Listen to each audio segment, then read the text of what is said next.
talk about the VOD and the silver screen. Kevin and Tom and Joe know all there is to know, from masterpieces to deep fried tacos. And if the movie sucks, you might hear them say, there's no telling where the guys will take you. Get ready for a spoiler. Won't say it twice, cause we already warned you. Better watch out, it's gonna ruin the plot. Real spoilers. Real spoilers.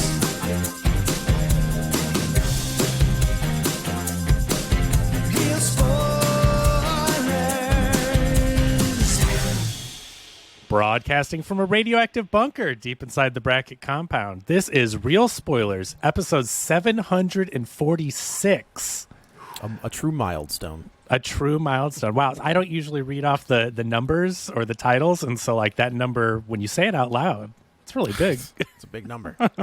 I don't want to leave our guests hanging. If you're watching this, you see that Tom is not here. He's gallivanting. He's protesting Disney World, something about DeSantis rally or something that he's, I don't know why he's down there, something like that. But we're joined by a special guest today. You know him. You love him. You've seen him before. Darin Lundberg. How are you, sir? I am good. How are you guys? We're great. Buddy. Good, buddy. You need your resident old man, I guess. Yeah, right? Yes, we always have to, oh, Tom's gone. Let's see who we can find. We gotta bring the average age up. Who's going to be up at 4 o'clock in the morning? Yeah. Reading the paper, eating your, what is the Benefiber? Oh, yeah, something like that. What was the, oh man, they were so gross. My grandparents used to have them all the time, and they were just Monster like Squad. curds. No. Oh, sorry. They were just gross.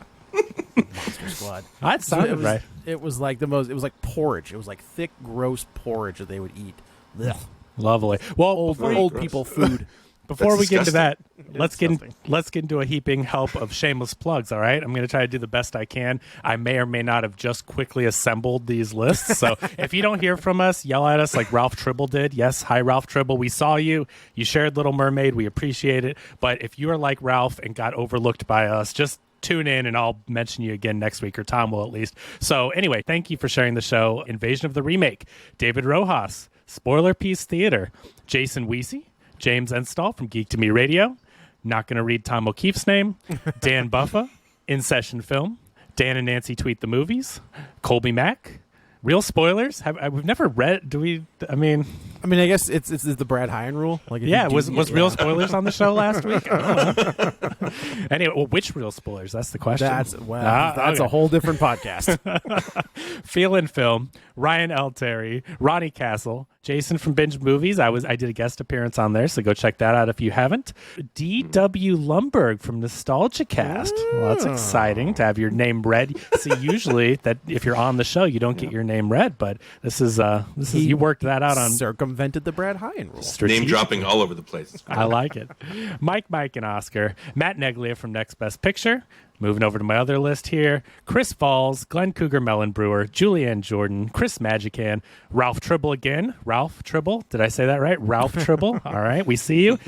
Heather Sachs, Taylor Ward, Tom Dowdy, Josh Rosen, Tammy Lynn Powers Betts, Gabriel Lugo, Ron Johnson, the Reverend Brenton Smith, Christopher Rex, Real Spoilers on Facebook, just in case that does count, and Matt Reedy. So thank you so much, everyone, for sharing the show. We greatly appreciate it. Helps our numbers get up. We charted not quite as high as Fast X. We had the Basler bump on that one, but I think Basler we got, bump. Yeah, I think we got up to 59 on the top film charts on Apple Music or Apple iTunes podcast, whatever they call that. So that's pretty good. Yeah. I mean, when you think about it, I mean, how many film podcasts have to be out there? There's got to be tens of thousands, I would think. Named Real right? Spoilers, I bet you there might be. Well, there might be a few of those, but I think there's even a nostalgic cast. a nostalgic really? cast. Oh, Yeah, my like, oh. gosh, All right. you just can't win. You bastards. But anyway, thank you again for sharing the show. Also, leave us a review. That helps the show as well. Rate and review us on iTunes, Spotify, wherever you get your podcast. They usually let you rate us. I don't think we have any new ones this week, but a little birdie told me that someone named Darin may be leaving a review soon. So that's exciting. So you know what? He won't get his name read if he shares the show next week, but if he writes a review, It will get read. This is the Oh, man. only time you can circumvent the Brad Hyan rule is to write a review. So you have one shot to do this, Darin. Okay, I will write that down on a calendar to make sure. No pressure. Thanks for guilting me into that. I appreciate Put it into your day planner. And if you don't see a review from Darin, make sure to tweet at him. And it. Please. He does have a very active Twitter account that's really funny. yeah, definitely. Hey, this isn't the plugs. This is our Oh, plugs. sorry. His plugs are later. His plugs are later. All right. Yeah, that's all right. Also, one of the other things, we've got a Patreon where we're doing, usually it's a horror movie Patreon. I don't know why or how that happened, but this Nobody was paying attention to it. Yeah, no one was And then paying I attention. took it over. And it got turned into a horror movie. But we've had some expenses lately that were unforeseen, and we haven't gotten into them yet. We may do that at some point, but let's just say that your contributions supporting the show, not just equipment and hosting and all that stuff, but other fees come up out of nowhere sometimes, and they came in very much handy the past month. So Yes. thank you guys so much. If you haven't signed up for the Patreon, there's tons of bonus stuff on there. We're doing MCU, the phase 1 that we never covered on the show before, so it's a great chance to get in for that, all the old stuff. And seriously, when we say we can't do the show without your support, like, it means the world to us. So thank you so much. If you can throw $5 at us a month, it really does help. The other thing is YouTube. We're almost at 300 subscribers. If you haven't, just pop over there on YouTube. If you can click the subscribe button, it really does help get those episodes seen. It's a lot more work that goes into editing videos. So I'm just going to say, I mean, it's fun to do. We love to do it. But since we are spending the extra time and the extra editing software and all that stuff, we'd love to have people watching the videos over there. So just pop over, hit the bell, or don't, whatever. Like, if you don't want to hear from us, mute us, but hit that subscribe button, and that will help us out with the algorithms over there. And I think that's it. Anything else I need to plug, Joe? No, I think you're good. All right, well, let's get into the movie, guys. Transformers Beast Wars. Man. Growing up, what's your experience with Transformers, Joe? Oh, I mean, they were it, right? Like, when I was a kid, it was Thundercats, He-Man, G.I. Joe. Oh, G.I. Joe. Heard of them. Yeah.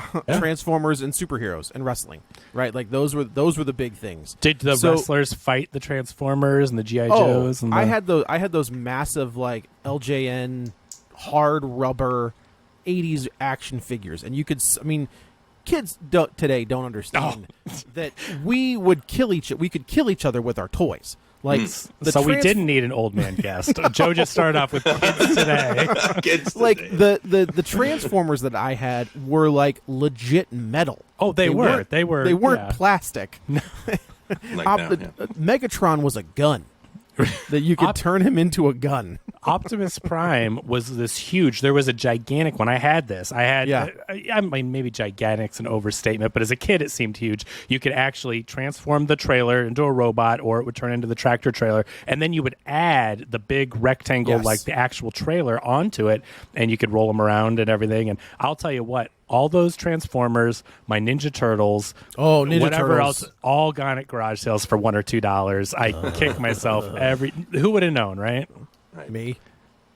You have them all? You have all your toys? No, I've gone back and rebought them though. Oh, well, that does you not can't count. you can't see it from this point of view because I'm afraid to show it. Like, but if I turn my camera around, it is mess down. I was going to say, don't pan down. I don't know what you're talking about over pants. there. I got shorts on. You got shorts? Okay. I got shorts this time. this time.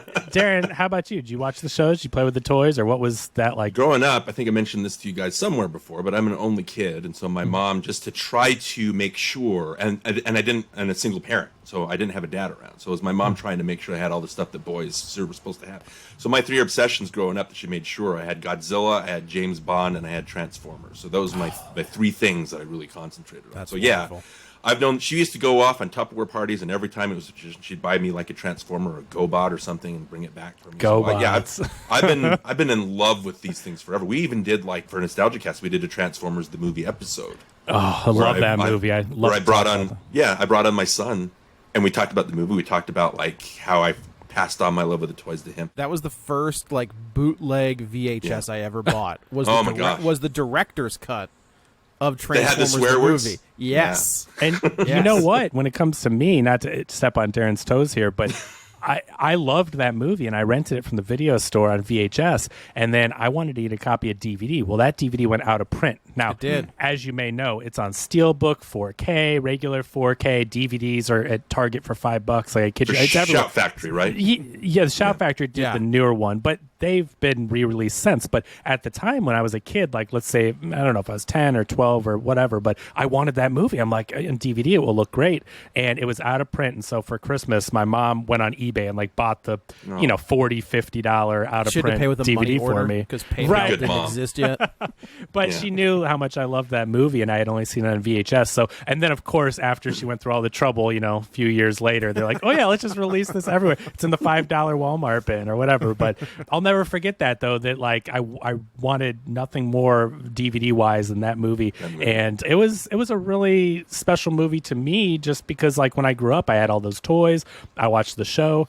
And then the question I wanted to lead into for you guys was then, so I grew up with the 1984 Transformers, G1 as it's called. When Beast Wars came out, I just could not get into that animation. I just could not do it. That proto CG. It's real bad. I watched Reboot, and the only thing I can think of, same studio, but the only thing I can think of is Reboot took place in a computer game, right? So like when you think of a video game, it doesn't look real. Oh, sure. And the Reboot, same graphics, same CG animation, but when it came to Transformers, I guess one, it wasn't Optimus Prime and it wasn't Starscream and Soundwave and all that, right? So it's different characters. And two, they're supposed to be animals or look like what are realistic looking animals. And man, I could never get into it. What about you guys? The only reason I watched, so as a Catholic kid, we would go to church on Sundays, right? 10 a.m. mass every Sunday. Beast Wars was on at like 9 a.m. Sunday mornings. So while I was getting ready to go to church, I'm watching. You just kind of whatever's Gotcha. on. There's no cartoons on Sunday mornings. They know better. But Beast Wars was on every Sunday morning, and I started watching it, and it was like, this has happened to me more than once. Like, I didn't start watching Supernatural until they were at like season 4. Mm-hmm. Only because they played it, I think, after Smallville. And I was like, I need to watch the rest of this show forever.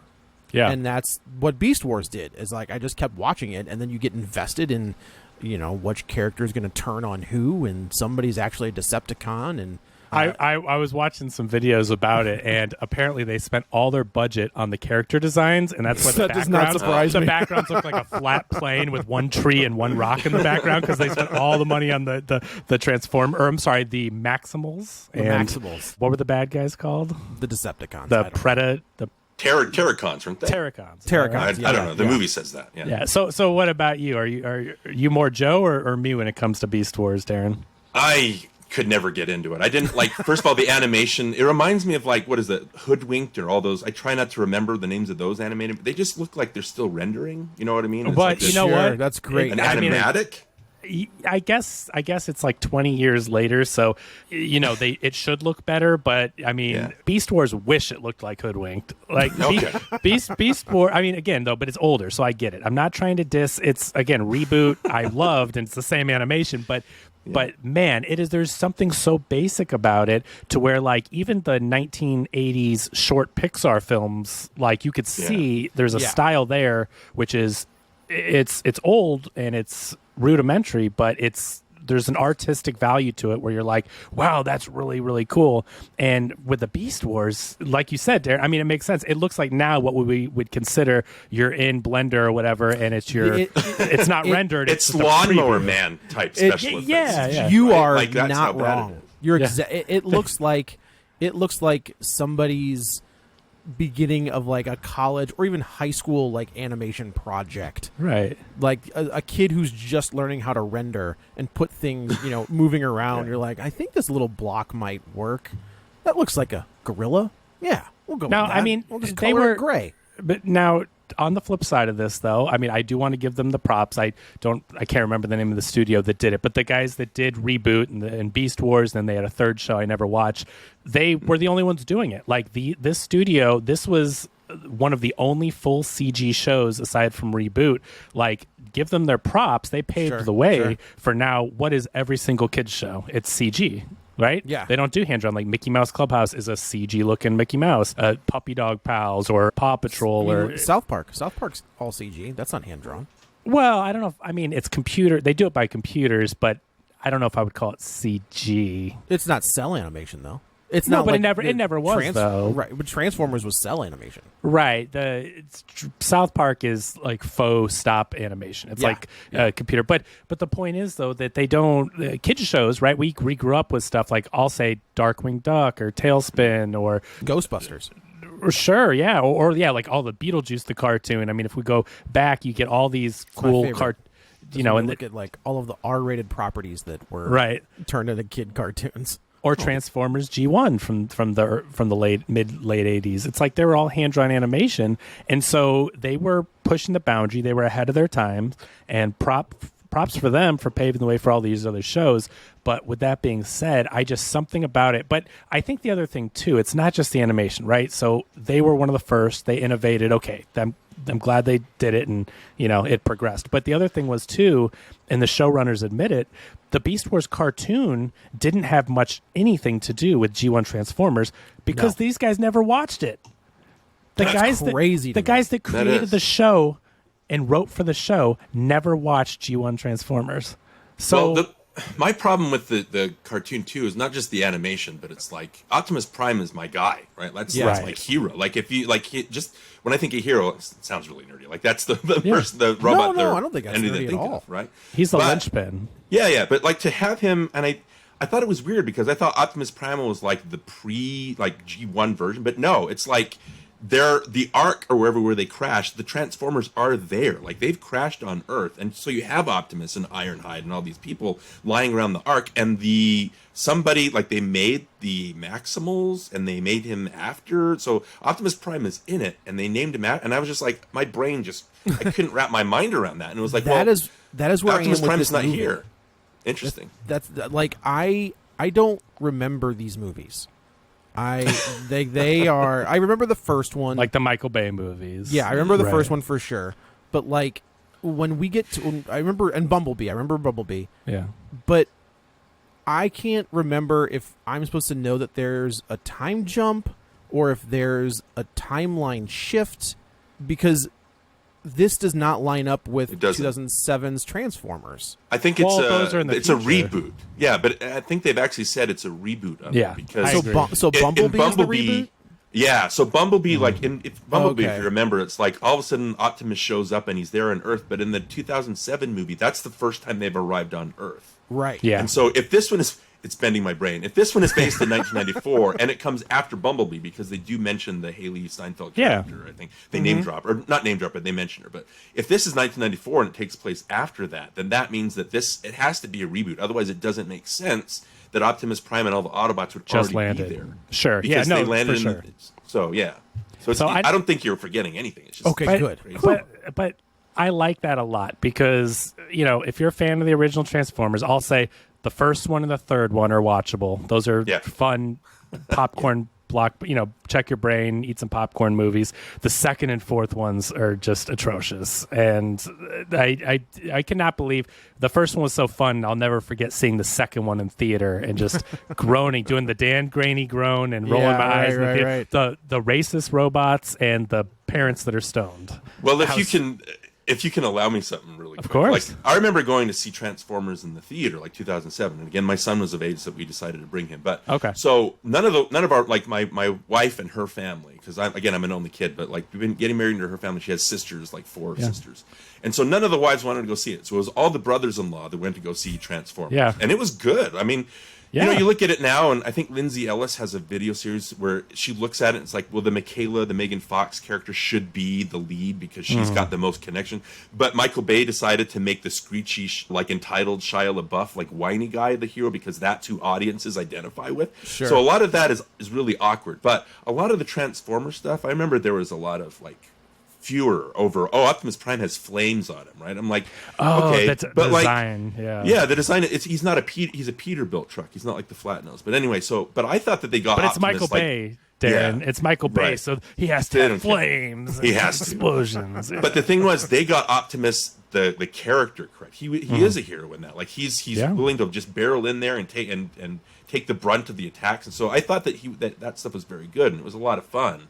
And then it was so good. Then we talked up to the wives. So we brought the wives in for the second one, and it was just so many sex jokes and so many things. Like, how much money did they spend on that shot of the balls of the Devastator? It's like, why? And I know there was a writer's strike, but it was so awful. And Dark of the Moon kind of redeemed that.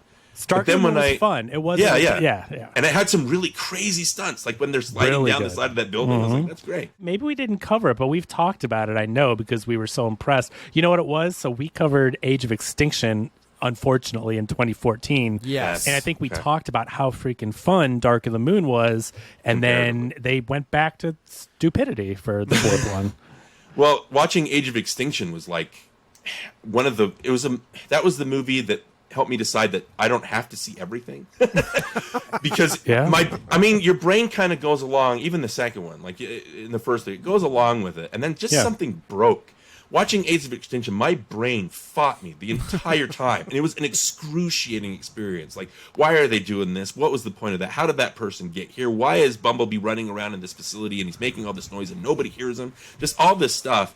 And then it has the gall to have a 3-minute scene where they stop so they can explain how it's okay for Mark Wahlberg's underage daughter to date like a 21-year-old dude. It's gross. And they stop the Romeo and Juliet law, right? But they explain it.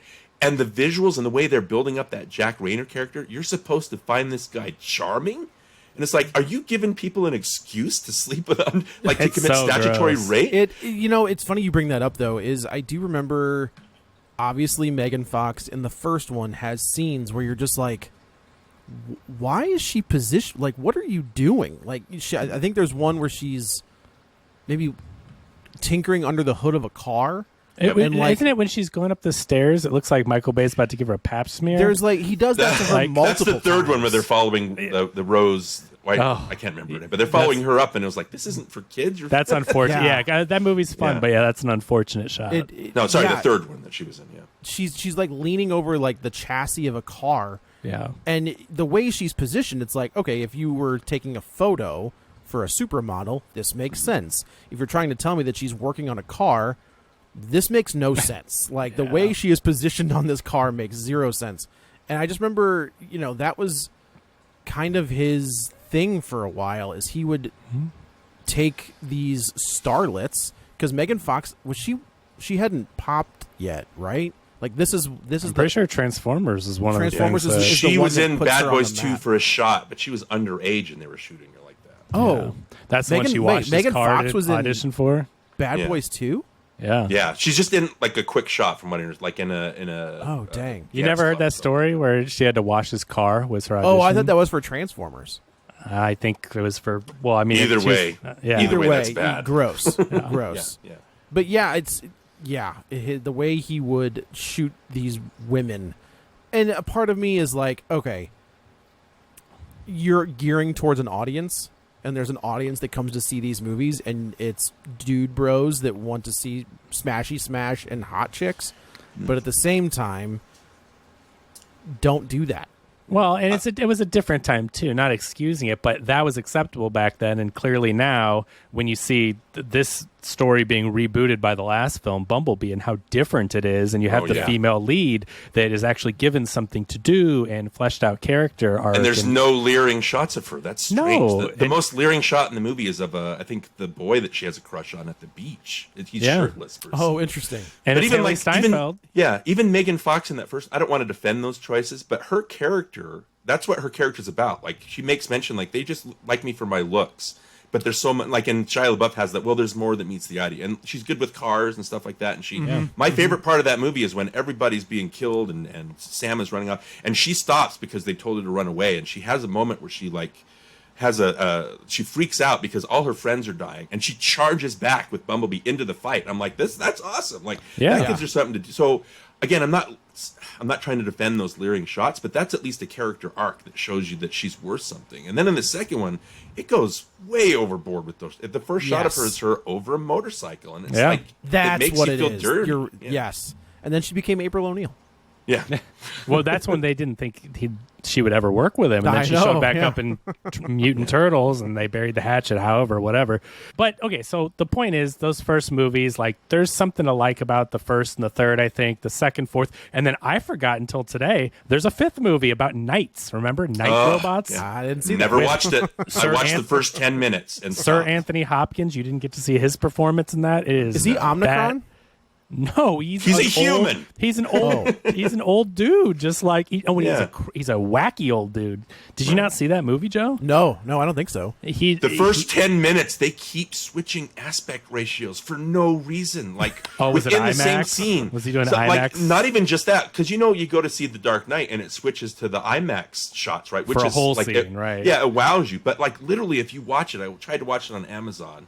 It cuts between cuts like back a wide and shot, forth? yeah, and there are like four Oh, different man. aspect ratios within this from shot to shot. I'm like, what Yeah. the hell is this? And I That's couldn't watch horrible. it. Yeah, And it's- Michael Bay directed that one too. Yes, he did. Okay, he did. okay. Yeah. So Travis Knight comes in for Bumblebee, and that's a great movie. They're getting it around the right path. I think it makes over $500 million globally, so it's a success. I mean, it's not as big as the Michael Bay movies, but critically, it has a great reception. It still makes a ton of money. The Transformers look like Transformers. That's what I was going to say, right? Like that's the one where they go back to kind of the original G1 models. Because Michael of the Bay didn't characters. think it would look realistic. He wanted it to look, but it's like it looked great. It looked Yeah. fun. It's like it's about They look- alien robots. Like I don't need to have that realistic. Just show me the cartoon. Michael Bay also has this weird obsession with aliens. I don't know if he's watching too much History Channel, Ancient Aliens, or what, but like, remember he made the Turtles aliens too? He Oh wanted my them to God. be teenage Yes. alien Ninja Turtles, Yes, and they yes, changed yes. the title because people flipped out about it, but they look weird because they're supposed to be aliens. They just slightly changed the character models from their alien look. So I don't know what the deal is, because when we're watching a Transformers movie, you want them to look like robots. They don't need to be alien. And I know technically it's like, okay, they come from another planet, they're alien, but he has this, like, he wants them to look like almost like organic synthetic alien creatures. But man, remember when they would fight? You're just like, wait, who am Yeah. I looking at? Like, oh, what? It that just was look- the second one, right? When they're in the Especially. forest. When they're in the It's forest and the especially, trees, yeah. and they walk in front of the camera every time they swing a fist or a sword, and you're just like, what is happening? You can't here? tell them apart. It's just No. a mangle of metal, and it's like I don't like my brain. That second one, more than the racist robots, Yeah. my brain was hurting because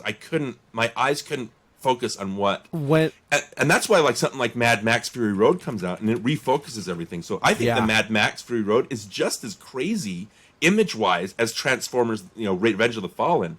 Yeah. But George Miller has the wherewithal to shoot everything in the center, so we know where to focus, and so it never that's a gives great me a point. headache. You know what I mean? But yeah. the it's just there's all colored the same, and you don't know and I don't know what it's. I don't know. It's When just hard to watch. when I saw RC in this movie, and I was like, that looks great. yeah, Like she looks wonderful. I just like the cartoon, right? just like the cartoon, and I know who that character is, and I can identify who these people are. But yeah, those other ones, I was like, I mean, I guess that's Optimus Prime, and now I know that's Bumblebee because he's yellow. That's, Right. So you get that the Bumblebee was a really good reboot of that. Got away from the Michael Bay male gaze, the bombastic action that you can't follow. It's a really heartfelt movie. Great performance. Haley Steinfeld, speaking of our movie last week, Yeah. Across the Spider-Verse, she's great in it. And so then they fast forward to this movie, and I guess Travis Knight, who is the head of Leica, I guess he wanted to get back into stuff for his own studio. So I guess he got a few bucks for Leica, to fund his projects, and they decided to switch directors. And so here you have Stephen Caple Jr., who did Creed 2, I believe, Wow. which was a great movie. And all the Creed movies are really good. But I noticed right away the difference between a Michael Bay's Transformers movie and this guy, right? There's something about this movie that even though it has humor, it has action, it checks all those boxes, at least for me, that I want in a Transformers movie. But it is a well-made film in a way that it has dramatic beats. You're talking about Anthony Ramos and his brother. He's got a medical condition, and he's trying to take care of his family, but also... this is the dude from Into the Heights, right? Yeah, Yeah. in the Heights. And the In the bad Heights. guys. The bad guys. He was just the voice of the shark. So he even Yeah. had a song. I believe. okay. That was great stuff. Yeah. He's doing a lot of stuff. He's been taken off since Hamilton, obviously, was a huge worldwide mega success. And he's really good in everything he shows up in. And I thought he was good in this. But Stephen Caple Jr., the way that he films this movie and the way that he builds out the characters, it's definitely in the vein of Bumblebee more than a Michael Bay movie. And to me, this may be a bold statement, but to me, this is the closest Transformers live action adaptation that I've seen to the cartoons I used to watch. This felt like Transformers to me. Interesting. I was really bored. Interesting. And I think I was in the middle. Like I think I just tweeted something like it's equal parts stupid and awesome. Like I think Yeah. that's a good way to put it. Yes. I told my wife after it was over, I was like, it's funny because I'd be watching the movie and I would be like, this might be the awesomest thing I've ever. Nope. Yes, you're it would totally just keep right. jerking me back and forth. Like Yeah. And I can't remember the stuff that happened because I'm it's nitpicky stuff. But it's the same thing as what happened in Age of Extinction. Sometimes characters would be on one side of like a field and then they'd show up on a completely other side, and it just there were things I didn't understand why they were doing what, and it was just crazy. But Well, then when they we would talk have about these it, parts that were awesome. That would draw me I'd back love in. to hear. I want to hear specifics because I'll tell you what, I was grinning ear to ear. And in a Transformers movie, I expect the stupid, quote unquote, right? Like these are giant alien robots, if you will, and they're They're transforming in into disguise, cars. Kevin. They're in and disguise. They're robots in Robots in disguise, disguise. certainly. But there's And- more than meets the eye. There's the, more than the meets the eye, humans yes. are more than meets the eye in this one. I like how one thing I really appreciate about this movie is they have the fan service for fans of not only Transformers, obviously Beast Wars, but they balance the G1 and the Beast Wars fan service, but it doesn't hit you over the head. I thought that their winks and their nods were subtle, whereas other movies with when they pick up IP and they make these movies, they feel like they have to hammer you over the head with Sure. every quote. And even though, like, I've seen a clip and I hope it's good in the movie, but like, you want to get nuts? You want to get nuts? It's just like, oh my no. gosh, stop it. Like, we get it, but you don't have to have nonstop fan service. I mean, maybe they think that's what sells tickets, and maybe it does, but from an artistic standpoint, I don't want to watch a movie that's just the greatest hits. I want to watch something fresh and inventive, and this movie to me felt like Stephen Caple Jr. and the writers of this film, I feel like they understood, and they understood what makes Transformers fun. They understood the characters, and they made a good balance of the stupid or the bombastic, check your mind action, and the heart of the film where you have the family. I think centering it around this guy that's caring for his family, taking care of his brother. His mom's a single mom going to work, and Do you know and who he's his do you know who his mom is? the mom from Across the in- Spider-Verse. That's yeah. right, that's She right. plays the mom in both these Yeah. movies, both weeks in a row. But I just really liked it. I liked the heart behind it. I liked the acting and the action. I was grinning ear to ear with these robots fighting. I thought this feels like Transformers to me. I agree, and there were definitely moments where I was like, all right, this is working. Like I am having when they get their Avengers Endgame scene at the end of the movie, I was like, all right. I check out with any scene like that. You're right, and it's a valid point. But whenever they have the big field of 8,000 robots versus a few robots, and they're just swinging weapons and blowing up, It's not that. It was That doesn't more bother like me. 7 robots versus 8,000. right. But It was when Optimus and Primal were both standing side by side, and the rest of the Autobots and the Maximals have joined. You know, they're all standing in a line, and they both get to deliver.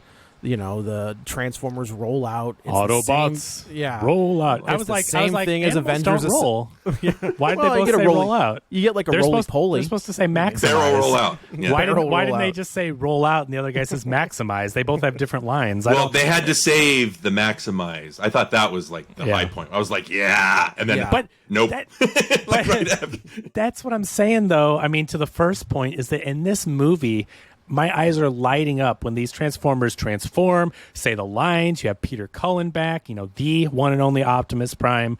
Did he do the voice of Optimus Primal too? No, that was Ron Perlman. Yeah, Ron No, Perlman. the original Optimus Primal. Oh, no. Okay. I think even Ron Perlman voiced him for Reboot or something like that. Because I know interesting. Perlman's played Primal before, but I That's didn't. funny.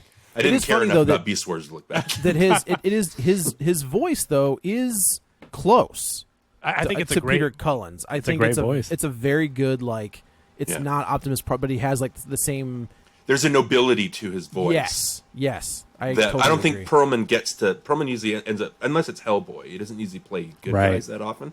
But Yeah. he's got a nobility to his voice that I thought really sold that character. He did a Yeah, I good job. thought it was great. Some other people. There's a lot of people. Okay, Pete Davidson, I thought was really good in this role. I liked Pete Davidson as Mirage. When he started talking, I was like, God damn it.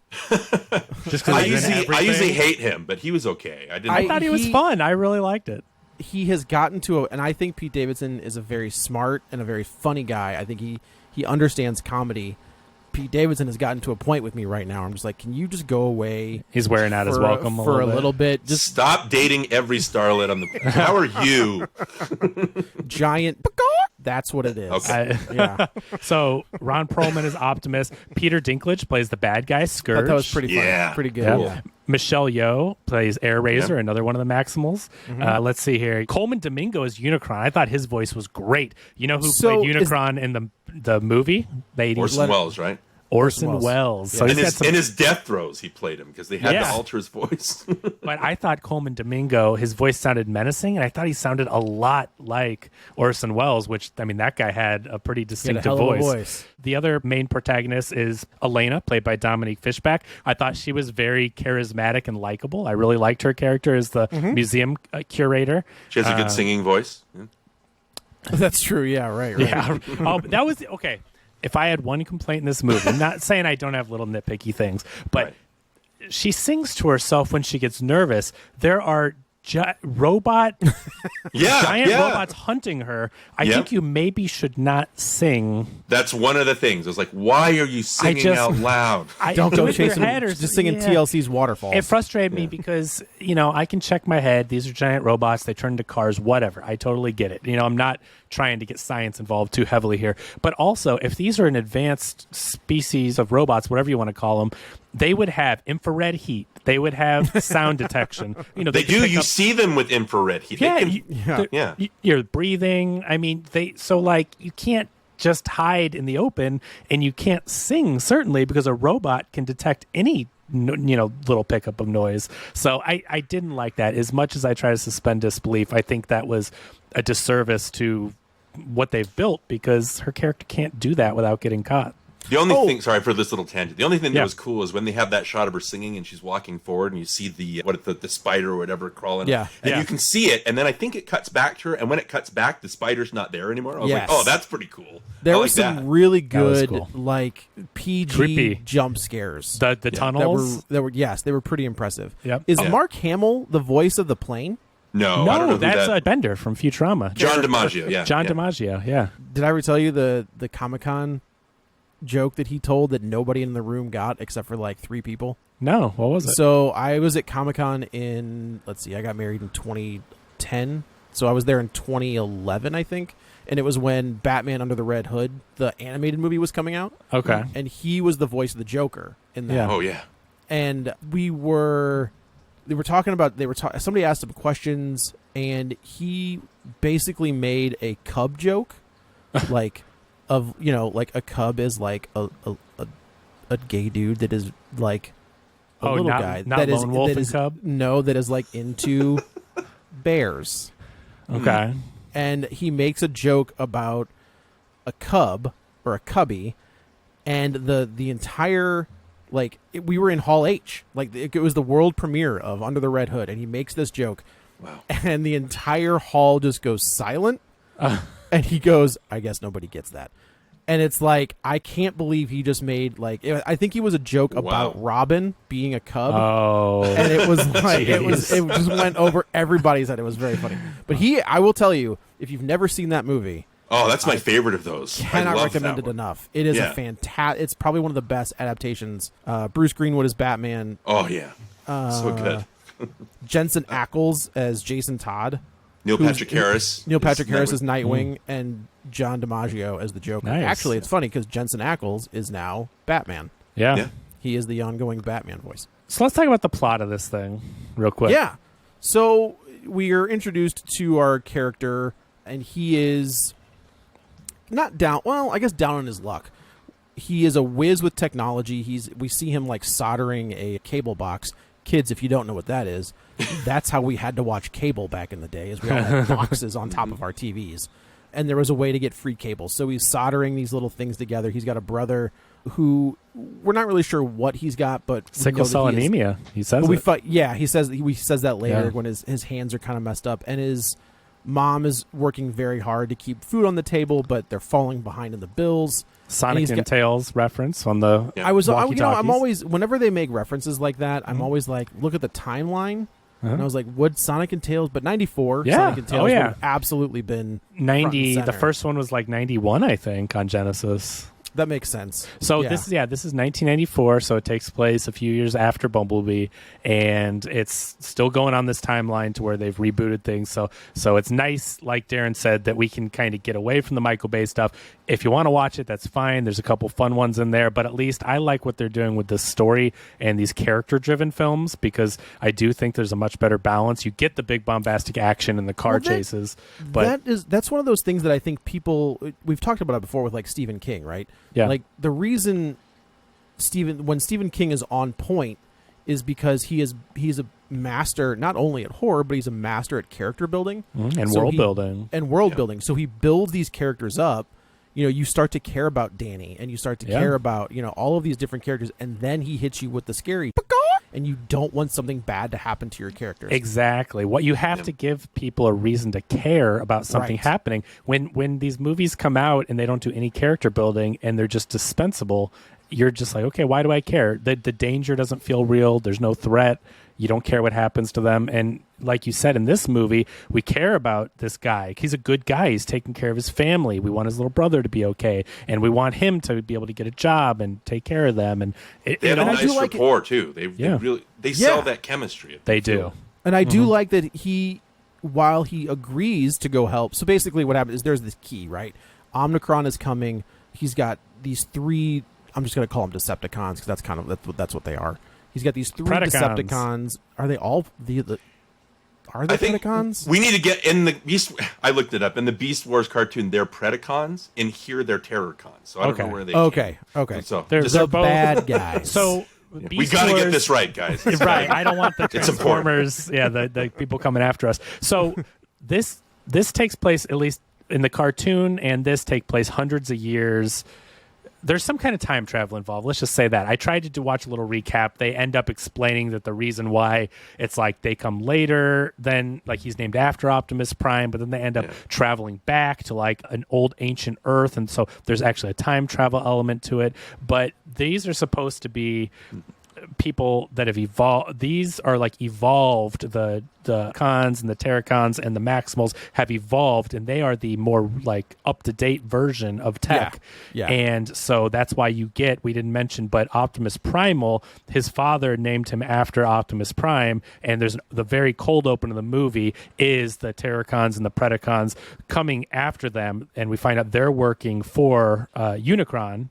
And this is it's Galactus. They had to have taken it from that's what he is. Pretty much. He's a world destroyer. He eats worlds. That's what he did in the 80s movie.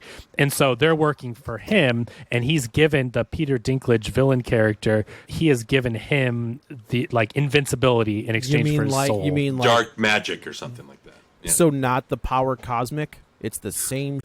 Right. It's exactly what it's what Galactus gives to the Silver Surfer. It's the same thing. Right. So you can kind of see where they're going with this. Yeah. Scourge. So he's doing his bidding, and we find out that Unicron needs a way to be able to teleport across dimensions, and so there's a key that the Maximals have taken and hidden. So his dad sacrifices himself, as Primes usually do, and Optimus Primal becomes the new Prime and the leader of the Maximals. He heads off with the key, and we later find out that they escape to Earth basically with the key. Right.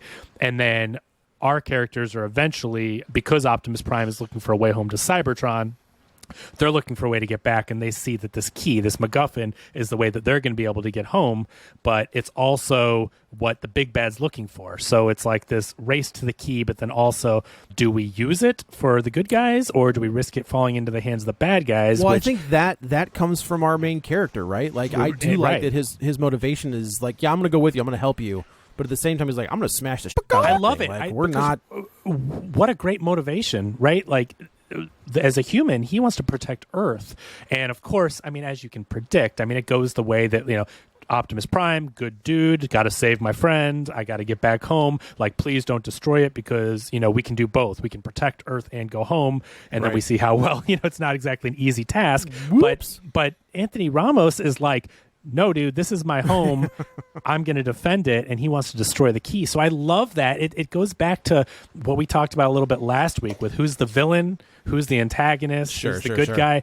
There's definitely a villain in this one. There's a villain in this one for sure. But their motivations come from good. Anthony Ramos isn't the villain because he's trying to destroy Optimus Prime's way home, right? It's no. But he is the hero of Earth. He's trying to save Earth. Optimus Prime wants to save his friend, who we'll get into, that gets basically killed. How many times have they killed Bumblebee?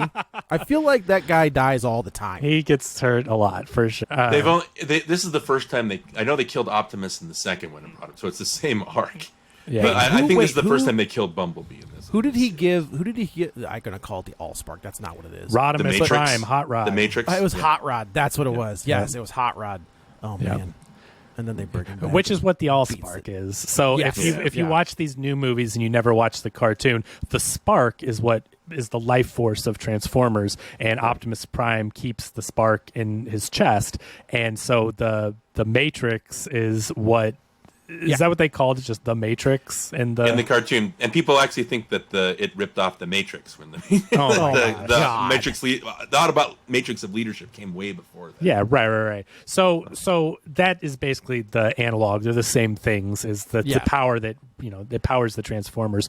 But anyway, okay. So he's down on his luck. We already said it. His brother needs help. They go to the hospital. They're getting turned away because they can't pay their bills, and so he is basically not forced, but he has to make the tough decision of he's got a friend who wants him to help pull off a heist to steal a car, and he's hesitant, but then he gets turned away from a job.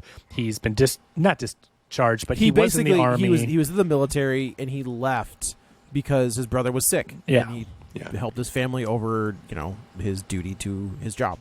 And got a reputation as being lazy or well, that he's not dependable, but it's like he was he was taking care of his brother, but from a job application standpoint, he's like the Peter Parker of the story. Yeah. I'm pretty sure if you leave the military, you're AWOL. AWOL. Well, I'm sure that I don't think he's AWOL. I think he probably left, but maybe he was dishonorably discharged. I don't know. I don't think he just left though, because he would be in prison, right? Like, you go to jail for that. But this isn't for me. I'm going to go back and work for Radio Shack. Yeah, right. Yeah. He ends up trying to steal Mirage, which is this silver and blue little Porsche that's a car that's been sitting in this one spot forever. And in the process, of course, we hear Pete Davidson turn on, and we get a really, I will say, like, between Bumblebee and this, they figured out how to make the not even giant robots, but make the giant robots look and emote. Like, when we get to see Mirage's face, it doesn't look like Pete Davidson, but it does look like a robot, but you can see the face. You can see everything. You can see the eyes move and the nostrils flare and everything. From the first Transformers, the special effects were really good. I think Michael Bay even said, we have our problems with Michael Bay, but as a techntechnician, like his thing was like, we need to, like the shadows. He talked about like, ILM. It's ILM, so so we fixed that. And so they do have good, I don't want to say great designs, but they're believable as special effects. Well, I buy that they're living beings. I agree, and that's the thing I want to touch upon, because we talk about bad CGI all the time and Uncanny Valley and stuff that doesn't blend in with the surroundings.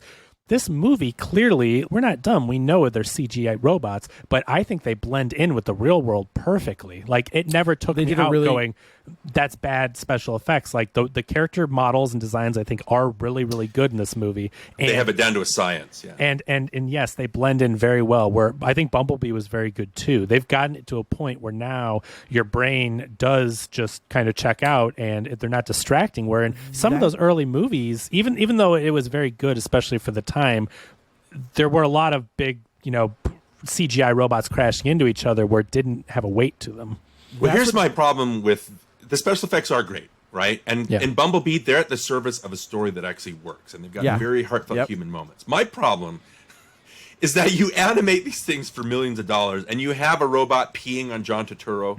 You have a part where, John Turturro, he's underneath a giant robot, and you can see it's like testicles banging back and forth because it's the like wrecking balls. You have the racist robots. You have in Age of Extinction, and this is gonna sound. Somebody did a piece on this, but Michael Bay has a problem with women. There's a part where the Autobots are on an alien spaceship, and they encounter. I'm not kidding you. They encounter a robot that looks like a vagina. Like it's got 2 lips and a mouth, and it's yelling at and screeching at them. And the Autobots, the John Goodman characters, they're like, this is the ugliest thing I've ever seen. And then the thing spits at them. It squirts at them. Yeah. And then John Goodman shoots it and kills it. And I'm like, why are we animating this? Who told anybody that you could spend millions of dollars for this? Didn't somebody say, let's not do this? Why are we animating this? It's just, that's what I'm talking about. The effects are great, but when they're at the service of a story and character beats that are just so rancid, that's when I have a problem with them. It's a waste. And that's, I mean, to that point, that's really gross. I'm not kidding you. Look it up. It is. I believe you. But like there are, that's what kind of frustrates me about the Marvel stuff at times is you're telling me that you can animate and you can create this giant gorilla, robotic gorilla, and everything works, right? When he's swinging through the jungles of Peru, and it's seamless. It looks incredible, but you can't put Mark Ruffalo's head in a suit. Oh my gosh, yes. I don't think I'll even ever understand Heimdall's kid in Thor: Love and Thunder.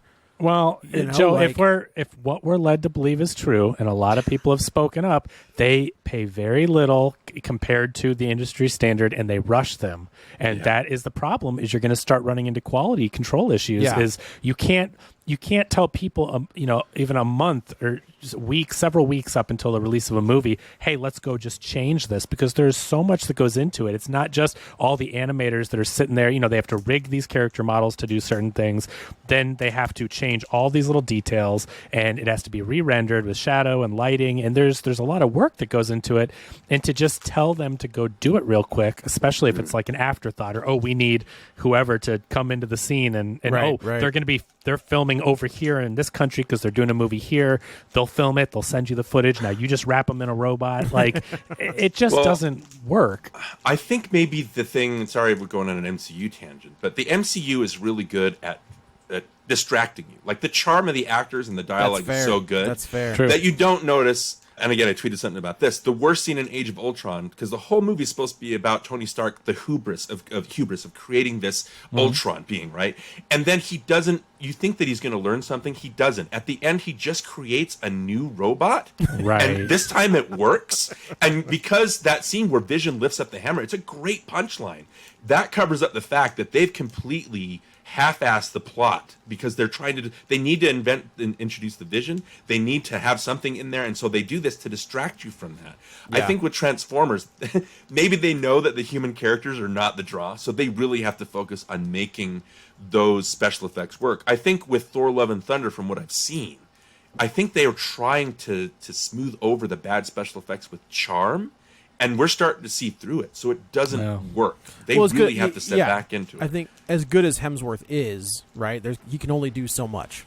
Right. He's carrying the weight on his shoulders. And they're big shoulders, but still, it's a lot of weight. But I think, but to that point, I do think that they did, with Haley Steinfeld's character and with these characters here, they give what you need in a Transformers movie is you need somebody that you can relate to, right? So when you've got these humans who are relatable characters who have relatable issues, you get invested in them, just like the Stephen King thing, where you become invested in them and you want to see them win. And when they build these relationships, like the relationship between Mirage and I'm sorry, I can't remember this character's name.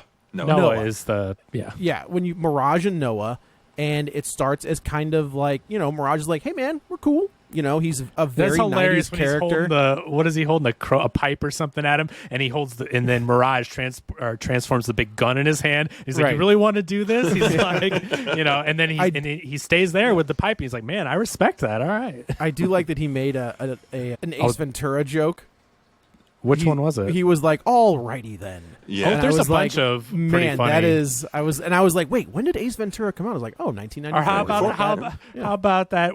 You've been inside me. Oh yeah, I could not believe it. That it was does funny. feel like Pete was funny. Davidson may have written a couple of those lines. Yeah, you know, it was great because he's like, how could you we're close? You've been inside me. You've been inside me. That's a good joke that works though because kids aren't going to get what that No, means, and but it's- adults get, and it's fine. very I thought it was very yeah. literal. I mean, he's been inside the car, Literal. so it's you can explain it away. It's not something you have to spend a bunch of time on. But obviously, we get what. But he's also going to be inside him later, like literally. Well, that Literally, was yeah. foreshadowing Yeah, for the right, listeners. Please let's come back to that point. So I do want to mention. So you talk about the characterization. Not only do we have Noah and his family, which I think is a really compelling storyline, but the Dominique Fishback character. She is a character who her father was like a blue collar worker, but he was really smart. He was well read. She also didn't go to college, but he taught her like you don't need to go to school and all this to learn all these things. Right. And she studied and researched and got into archaeology. She then ends up getting an internship or works at this museum where obviously you see the curator doesn't know jack crap, but She's relying on her the entire time. right, and using Yeah. her for all her knowledge, and we see that she's smart. She sees. I thought this would have been a great one for Tom. It looks like the Maltese Falcon, It looked just yeah, like the it Maltese does. Falcon. right? Yeah. That has to be Yeah. a nod Yeah, to that. yeah. But they discover from Peru. It's a MacGuffin, so yeah. Yeah, they discover this falcon statue, and we see that it has the Maximal symbol on it, so we know that this has something to do with our characters from the cold open. And she ends up when the curator's like, yeah, we're going to put it on display and say it's from wherever. And she's like, I don't think this is right. And the curator's like, that's nice. See you later. Don't forget to clean up and turn the lights off. Yeah. And she sneaks in and she starts analyzing it. But in the process of doing this 3D scan, it starts breaking apart. And breaks she's like, it apart. I'm so going to get fired. Yeah, But I that's do that a lot. You know what I thought was great, and sorry, the writing, I really appreciated this, is it shows you the Noah character and how he's just trying to make ends meet. Nobody Yeah. believes him, right? Nobody's like, we can't do this, you can't get your doctor's appointment, you can't get your interview, right? You're not dependable. And then he decides he's going to break the law, right? Because that's the only option on the table. And at the same time, it juxtaposes that with the Elena character breaking the law by breaking into that lab. I really like that touch that they kind of Oh man, that's a really connected good. them. I You know never what I put mean? both that on together. similar That's really good. trajectories, Yeah, right? that was And- great. So they're the same. and It's they're great. both minorities too. Yeah. Oh, You yeah. know, so you got to think like you've got talk about representation. So not only for the different ethnicities, but you have one Maximal who is played by Lisa Koshy. She plays it's like the motorcycle character. I think she's from G1. RC? She looked like a character model from G1. There was a pink. That's RC. So you have RC from G1, which I loved seeing that character, right? It's a great So you have the character model, female man. It's so good. representation from Great. as a robot, right? She's and then still got the Princess Leia ears. Absolutely, she does. Yes, and they give you a bad guy with Michaela J. Rodriguez as Nightbird, and so Michelle Yeoh. well, right, and then good point. You have Michelle Yeoh as being one of the main Maximals who gets split off from them, and we discover her first, even before Optimus Primal. Noah does, at least. So you have that representation, but then also your lead characters, right? You have Hispanic Anthony Ramos, who he's got the Puerto Rican flag right in his bedroom, amongst all the great 90s. Of course. Notorious B.I.G. and Wu-Tang and Right. Tupac. Oh, this takes place on the day of the Bronco chase. Did you see OJ's on the TV? I did see. Oh that, my gosh, yeah. that's cool. Yes. Yeah. So it's dated. You can tell it takes place on whatever They that date timestamped is. it, yeah. Yeah, in 1994. So we know exactly when this takes place. So many great 90s references. But again, you have a Hispanic lead actor and a black lead actor. And what a difference from Shia LaBeouf and Megan Fox, right? Like what a difference. Here's a white guy and a white woman lead character. And so I love the representation from the It makes robots. the minorities the heroes at the we'll Yeah. get to it, but where Noah ends up in that second to last Yeah. scene that he's in, or you see Elena on 60 Minutes. So Right. they're made a difference. I think that's great. I love it. I do too. I think it's so important. We've touched upon this, and I know I don't. No, we've had wanna 3 weeks of it, I though. don't want to sound like a broken record, but it's so important to do this. And like for the people that take umbrage with it, I just will never understand, because I watched this movie and I thought the lead characters were great. I thought they were funny and charismatic and good in the action roles, all that stuff. I never once look at those characters and go like, "Oh, they've taken away my lead characters." Like I have an entire history of 100 years of lead characters that look like me. They're still there. They're still still getting made, but to have this representation is so important, and they do a great job. So I just you still have your idiot screechy Shia LaBeouf character to represent. Yeah. Yeah, So don't what are you worry. complaining about? Yeah. Yeah, he he's not doesn't- going anywhere. Well. Well, That character in that movie. Shia is I was going going to somewhere, say, but- it doesn't hold up quite as well as No. it used to. But anyway, so I like the lead characters. I really like the Dominique Fishback character. I thought she was very charming. I don't like the singing to herself thing. I think that was misused because of the situation. But all in all, I thought she did a really great job. They made her smart, like she's resourceful. She's able to crack puzzles and codes. Yeah, And, they're giving the female lead characters things to do, which I'm not. Darin mentioned that they gave Megan Fox a little bit of a little bit, but they're taking these characters between Haley Steinfeld and the character in this one, Elena, I think. Yeah, Elena's. yeah. They're giving them things to do. They're They're giving them they're not agency. They have agency in these They're movies, as giving opposed them to just agency. being dragged Thank around. you. Yeah. Exactly.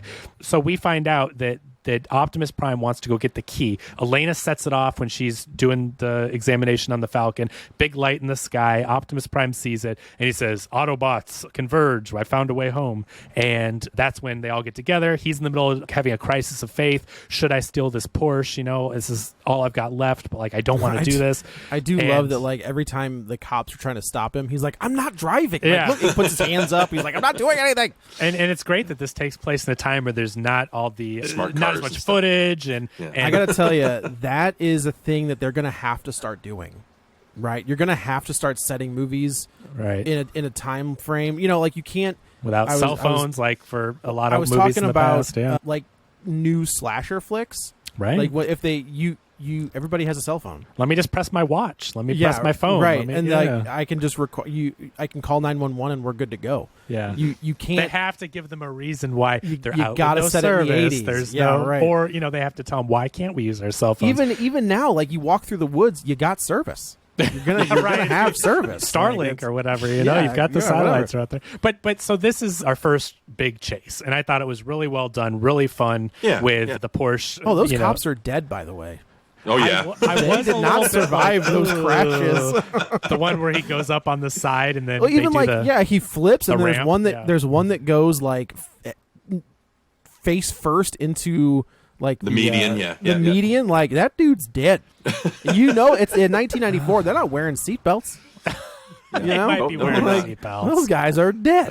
Jeez. So we don't see them die, but there are some catastrophic Yeah, car because there was nothing left but goo with how jeez. fast they were going.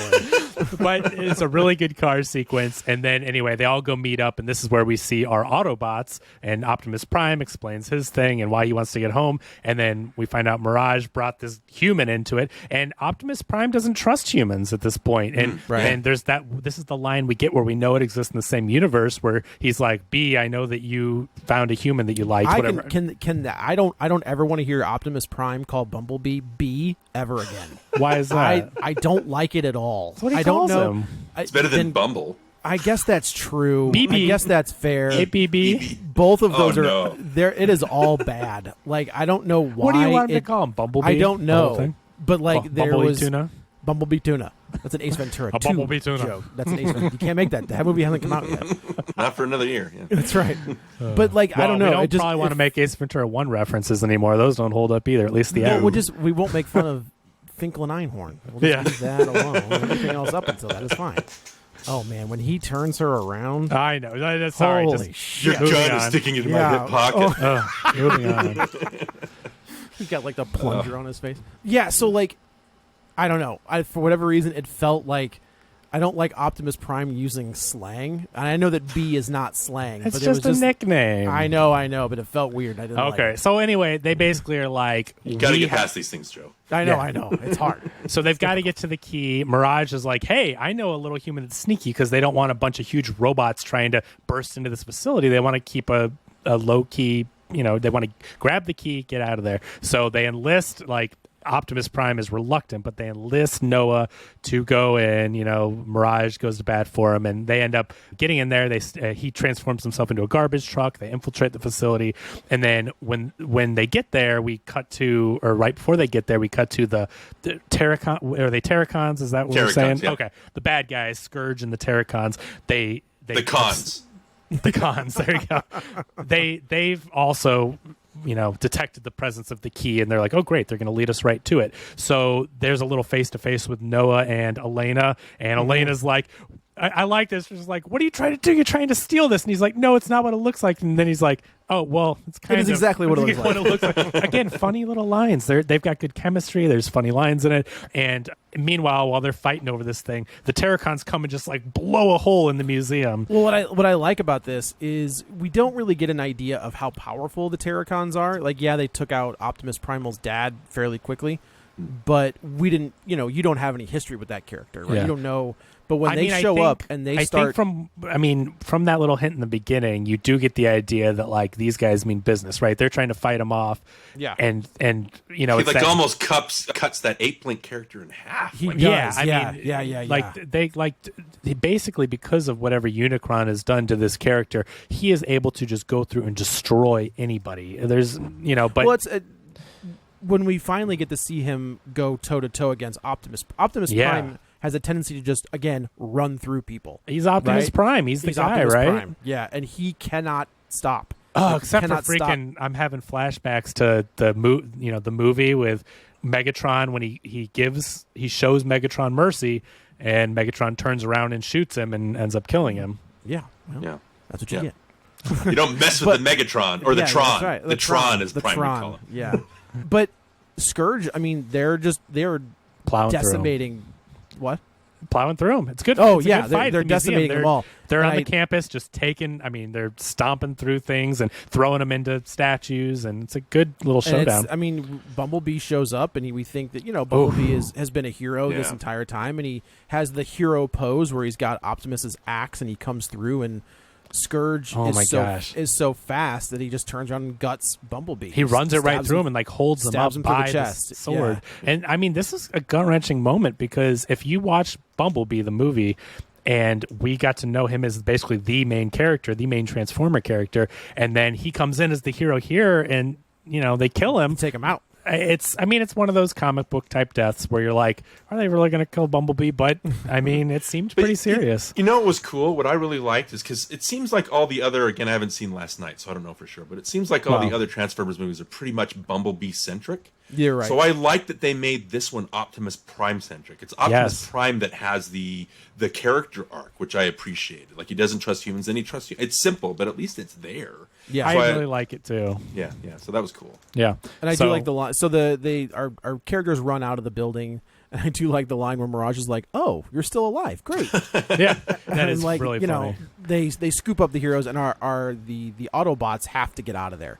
Like I think they lose the key. Well, yeah, Scourge has the key. Yeah, Scourge has the key, and I was like, well, we've got a lot of movie left. Half of the key. Half of the key. Well, we find out they cut away. He goes to Unicron and says, hey, I've got the key.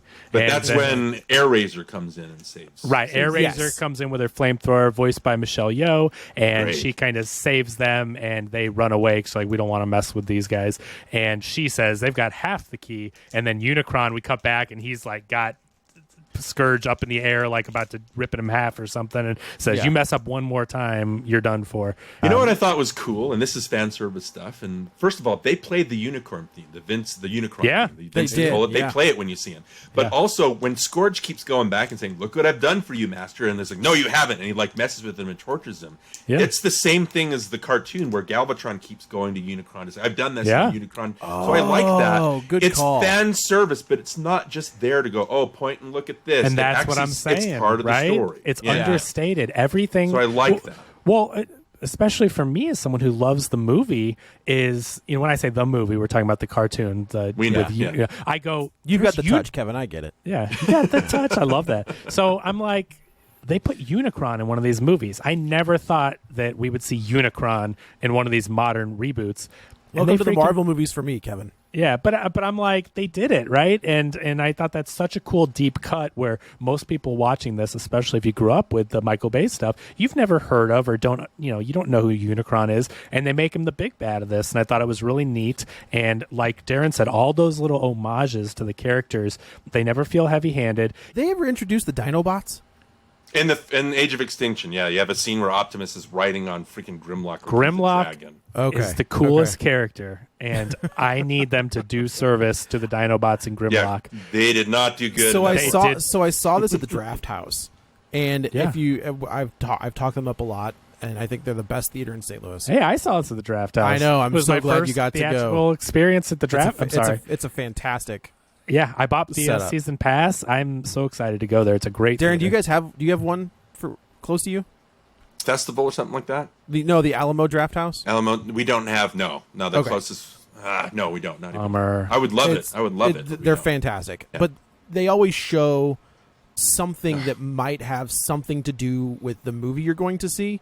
So they showed a clip of the Dinobots taking on the Constructicons when they all come together. Devastator. Oh yeah, and I was that's like, my stuff dude, right there. Are we gonna get like the Dinobots are gonna show up? And I was kind of bummed because we need the Dinobots versus Devastator and the Constructicons. Yeah. We got to get that, and they got to do it right. Did they have the Destructicons in the other ones too? I think they did, but the Constructicons.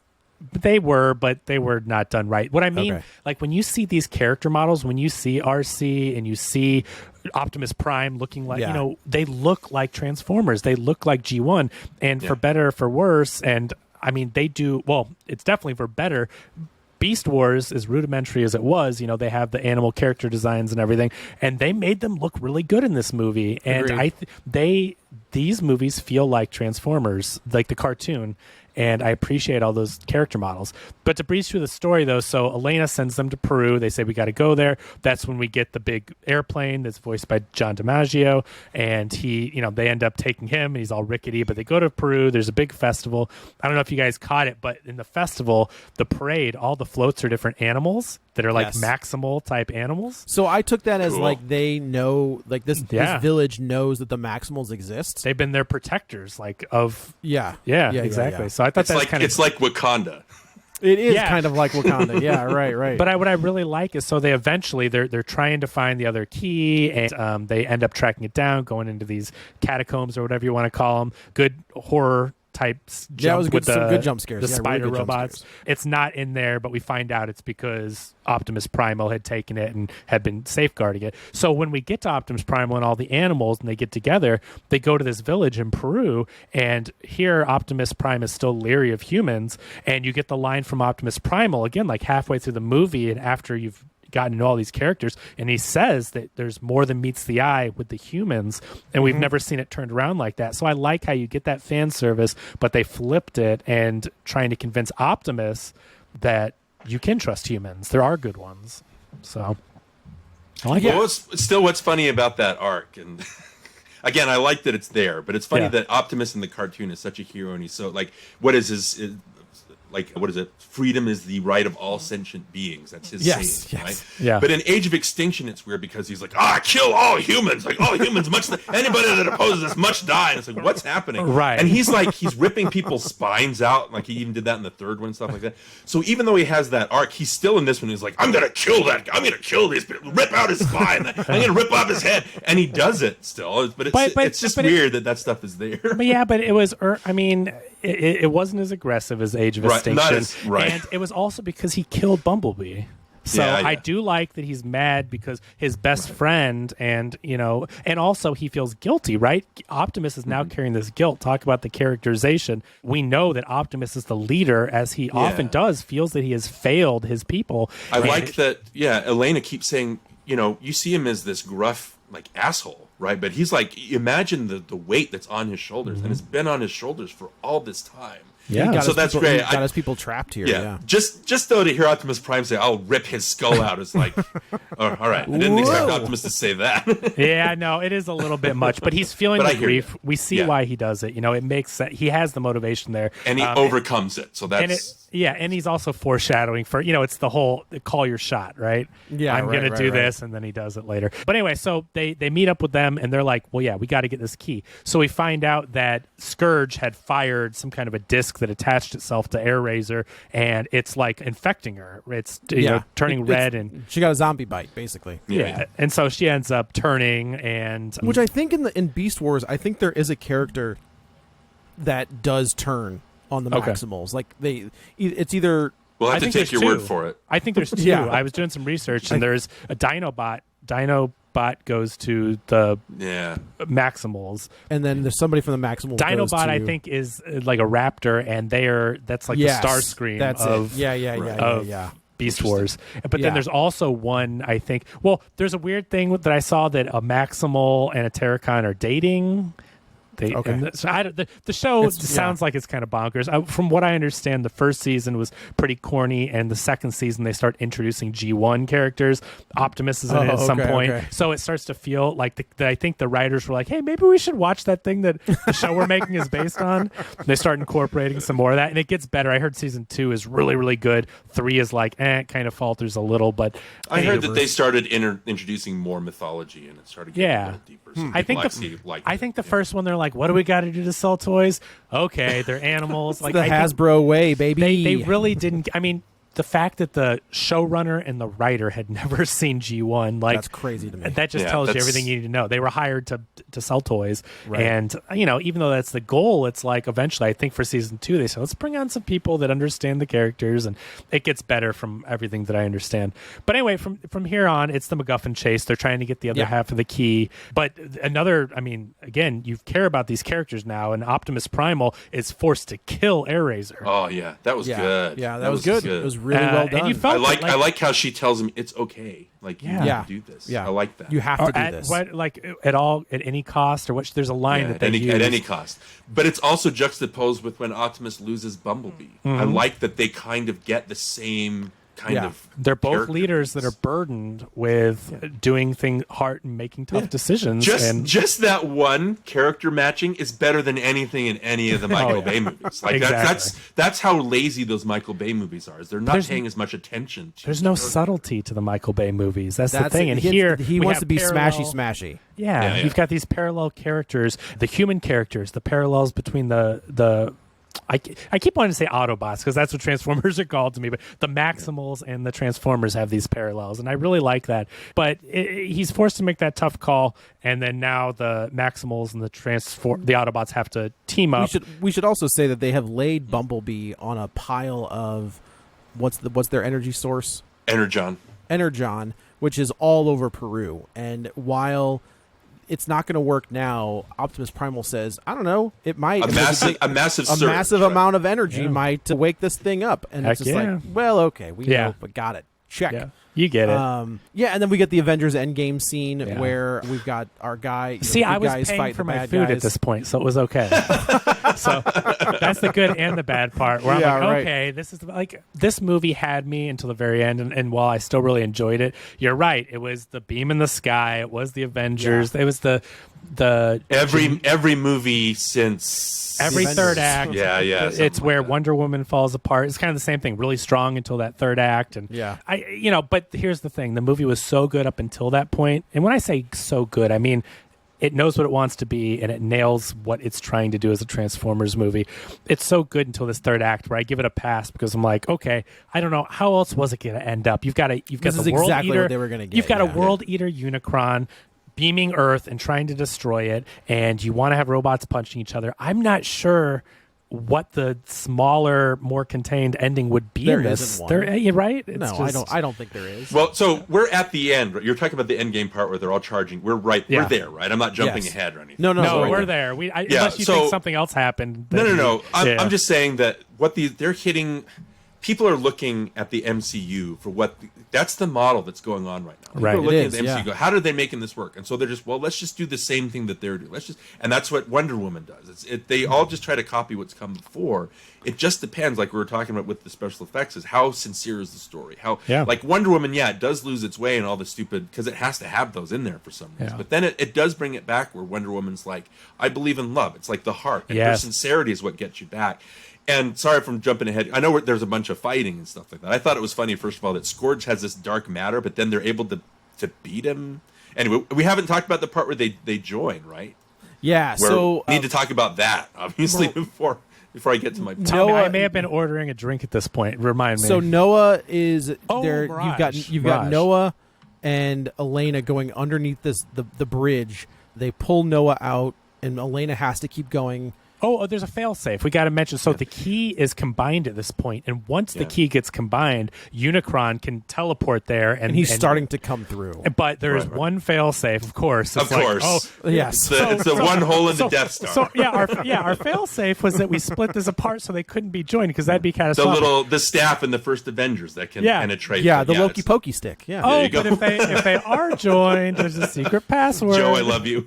That's a Kevin Smith yeah. thing. I can't take credit for that. That's a Right. Yeah, right. But so there is a fail-safe, but they're like, dude, the password died with Air Razor. Like, there's no one's going to know this password. But of course, Elena studied all the Elena's symbols. like, I got it. I got I it. thought it was funny that Mirage has that plan. I'm Mirage, right? And it works for like maybe 10 seconds. Yeah, right. Well, and we saw it work earlier. It was really good. So his power is that he can create holograms, and I like how they even created Anthony Ramos holograms. And he's like, "Hey, what's up?" Like it's like Anthony Ramos doing a Pete Davidson impression, That's because funny. he's looking at him Yeah. as Pete Right, Davidson right, as right. Mirage. That's funny. But so then we see it here, and he's like, "Yeah, I'm Mirage," and So basically, Noah is dead to rights, and Mirage steps in and takes the shot for because he him. promised his little brother. He brought a walkie-talkie, and apparently they've been communicating. And the little brother said, "You watch my brother's back. You do not let anything happen to him." And he made a Right. promise. And And that's That where was the heart. that was another right? thing, though, where I was like, how is that walkie-talkie communicating across the planet? Well, you got to. And then you're like, all right, whatever. Yeah. He's in a Yeah. robot arm. I don't know. It just kept doing these things where, hold on, Darren. what? Darren. But then they would bring it back. Darren, first of all, no. Just no. Stop it. Why are you asking? That's ridiculous to even ask that. Well, So- it's the same thing. Just to go back, when Mirage turns into the garbage truck, Yeah. I was like, how does the physics work that he's able to turn and then a How did you giant go from garbage truck? Wow. How did you go Oh, from But that a goes Porsche? back to the cartoon where Megatron is this huge Turns robot, into a and then he turns into a handgun. gun, Thank and it's you. like, Okay. Starscream, just crush him. Yeah. While you're holding the gun, just crush him. Like, what's So, going? I know. Just break I'm- it. Thank you. I'm It brought glad it- you mentioned it that brought it because back. that was going to be my exact complaint. You can't. Transformers can transfer. How does one of those cassette tape robots turn into a big, Yeah, like right, full right, size? right. It doesn't make Yeah. any sense. But anyway, I took it seriously as just that they have this super advanced technology where he tapped into the brother's walkie-talkie and gave it a transmitter or whatever. Like you can explain that away and whatever. But basically, we think that Mirage is going to die, and he's a character that, given what we've seen in these movies, it's like, okay, you could you could do this, right? Like Yeah. the stakes are just high enough that you could lose this. we like character. him, and Right. like it gives you a character to care about. Like if in a lesser movie, we don't care if one of these new robots dies, but like the writing is so good that we care about Noah, we care about Mirage, we care about these characters, and so much so that going back to when Optimus Primal has to break Air-Razor's neck or whatever, crush her to death, however he kills her, like that almost made me emotional because I had just in this short time seen how good of friends they were, and they were just reunited, everything they've been through, Yeah. and he has to kill his teammate, and Right. Holy cow! They sell the sincerity. Like, again, like the Yes. They They do. movies They really don't. do. So And again, that's the that difference. goes. I think that goes back. We've talked about it a billion times, but able to show emotion through a CG Mm-hmm. face is what sells that. Right. Like, that's the selling point. Rocket Raccoon. Yeah, absolutely. Great example. Look how And well that's written another those thing. characters are. If they had made, sorry, another tangent. If they had made Guardians of the Galaxy have Quantumania special effects, we wouldn't have bought those characters. Absolutely not. It's so important. You have to make Rocket and Lila and Flora. You have to make them so but believable and So heartfelt. Yeah. So you're right. It's not only better animation, but the writing. See, that's Yeah. the difference. The James Gunn difference, as we talk about it, and we'll say it again and again and again.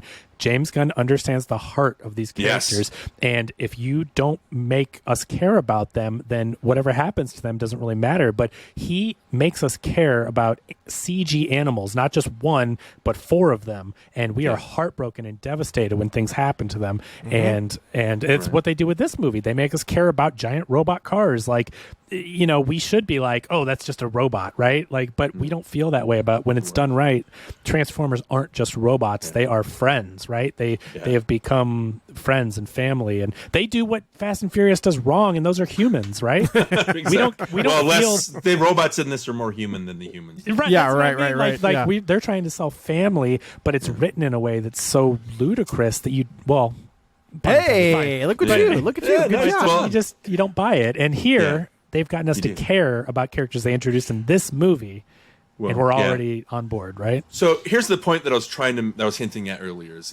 So what this movie does is it keeps doing stupid things. Okay. So like again, Noah has the glove that for some reason he just knows how to use all of a sudden. Yeah, Like, right, So it's right. like, oh, hold on, and so it would keep taking me out every now and then, or the part at the very beginning where Noah has to leave, and it's like he's not going to have a conversation with his mom, like that kind of took me. Or you have like the National Treasure stuff where they just turn the little circles, and I'm like, so you're telling me that these things have been around for 1,000 years and nobody has thought of that? You're the first person to think of that, which reminded me of like the second National Treasure where they're up on Mount Rushmore and they're trying to figure something out, and they're like, well, what if we pour this water bottle on this one part and it clears? And I'm like, so does it not rain up in Mount Rushmore? Like, what's happening? So it's that kind of thing. And so the part where Mirage I need you to take the wheel, and he has like he again, to bring it into something we're going to talk about in a little bit with his G.I. Joe, like the first G.I. Joe movie, Rise of Cobra, where the Wayans character and the Tatum character are wearing the exosuits. That's what that reminded me of. When he gets that suit, I was like, come on, like what's happening? Like really, we're going to do this? But I like, there's no way that little Noah in that exosuit is going to be able to fight this, Scourge that destroyed giant You don't robots. remember when Spike and Daniel got exosuits?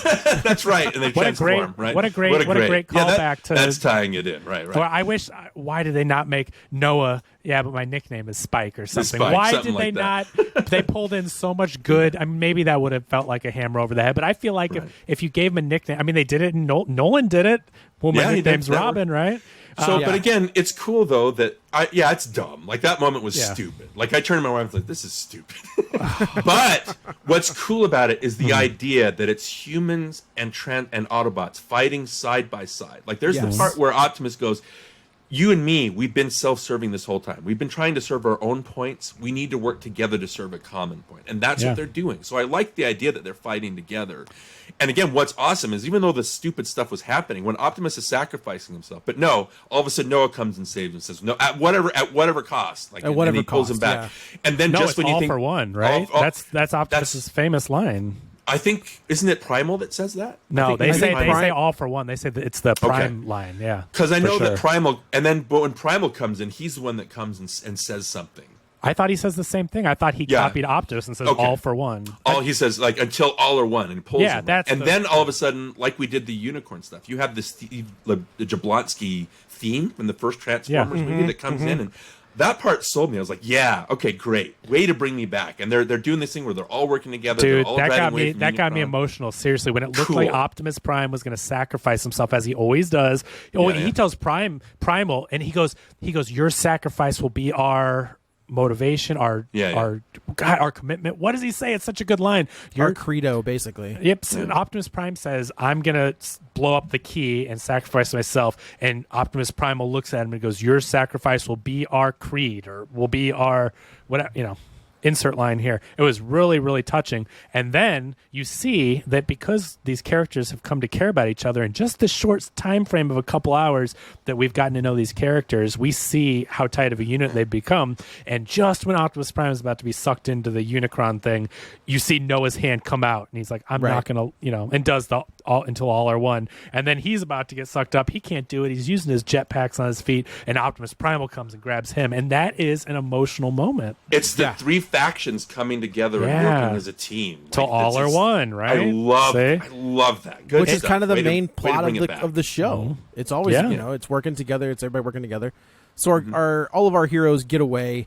Omnicron is, I will say the fight with Scourge. Sorry, Unicron. Omicron is different. That's a different- Omicron is different. Yeah, you're I right. think Darren called him unicorn earlier, so Unicorn, whatever. Yeah. As long as But I we will get say, the like, uni. I think the fight with Scourge is really good. Yeah. With everybody, but they close Prime up the Burst portal. Scourge. Yeah, That's when he tears. Oh his, yeah, tears his face off and then puts him pushes in the into lava or the whatever, lava. the I thought beam, it was pretty yeah. great. So everybody kind of goes on their separate ways. Elena, we see her, like you said, you see her on 60 Minutes explaining what she found in Peru.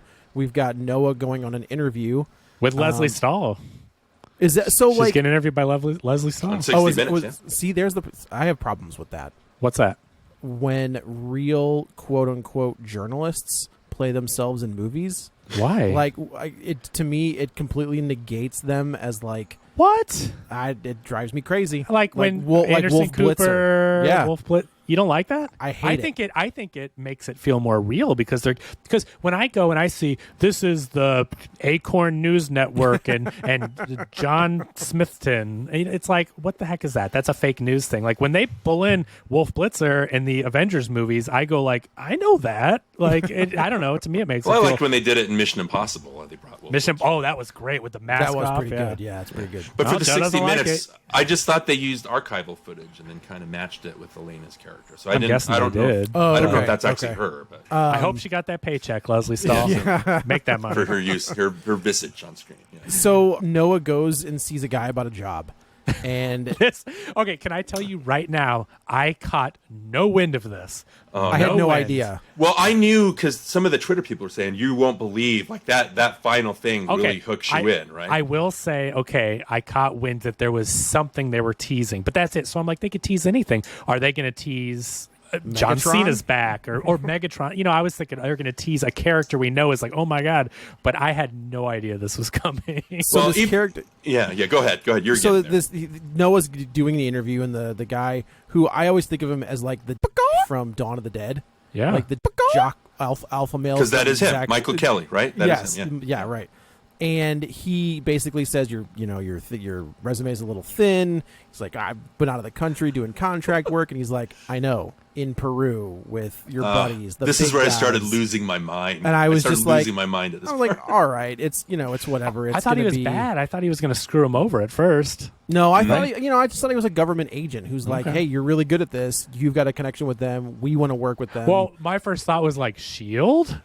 Kind of. kinda. Holy crap. So basically, Noah's like, I don't really know what's going on. I don't want to do this. And he slides a card across the table, and we don't see the card initially. And he says, Well, we're he going to take says- care of your brother. But All what he about- says is we're part of a covert team, and Yes. in the theater out loud, I went, "Oh no!" Like It I literally, didn't- honestly, I literally he said it, and it didn't even click. Like that, the property is so dead at this point. Yeah. I've never Like, seen that one of di- those movies. Never seen one. I don't know if you're missing anything. I didn't even see the new one with the guy. The one with The Rock is okay in it because it's more practical and not special effects. But Yeah. they're not. But what is it? We didn't even say it. For So those okay, listening. so he opens this. He pushes a button on a wall, and it opens up into this giant hangar, and there's a ship there. and I guess and- if you know that ship is something that you It's might. not.